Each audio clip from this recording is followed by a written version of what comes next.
बच्चों, आइए हम एक बहुत ही रोचक और शैक्षिक कहानी देखते हैं। खरगोश और कछुए की कहानी।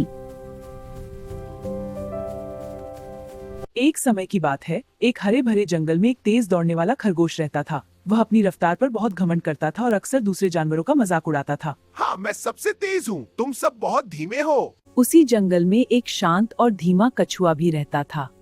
कछुआ अपनी चाल से संतुष्ट रहता और बिना किसी से तुलना किए अपने रास्ते पर चलता रहता। तुम तो इतने धीमे हो कि कभी कहीं समय पर पहुंच ही नहीं सकते।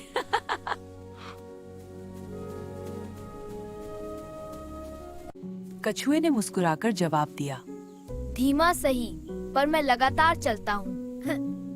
अगर चाहो तो हम दोनों दौड़ लगा सकते हैं। खरगोश को यह सुनकर हंसी आ गई, लेकिन उसने चुनौती स्वीकार कर ली। अगले दिन जंगल के सभी जानवर इकट्ठा हुए। लोमड़ी को निर्णायक बनाया गया। दौड़ की शुरुआत हुई और जैसे ही संकेत मिला, खरगोश तेजी से आगे निकल गया। कछुआ धीरे धीरे पर बिना रुके अपनी चाल से चलता रहा। कछुआ तो बहुत पीछे रह गया है। क्यों न थोड़ी देर आराम कर लूं? वह एक पेड़ के नीचे लेट गया और जल्द ही गहरी नींद में सो गया। उधर कछुआ बिना रुके आगे बढ़ता रहा। उसकी चाल भले ही धीमी थी, लेकिन वह निरंतर था। समय बीतता गया और कछुआ खरगोश के पास से गुजर गया, जो अब भी सो रहा था।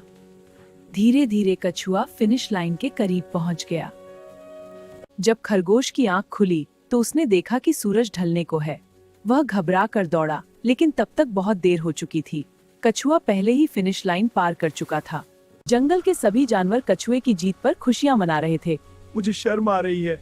मुझे समझ आ गया, घमंड और लापरवाही से हार होती है, पर धैर्य और प्रयास सफलता दिलाते हैं।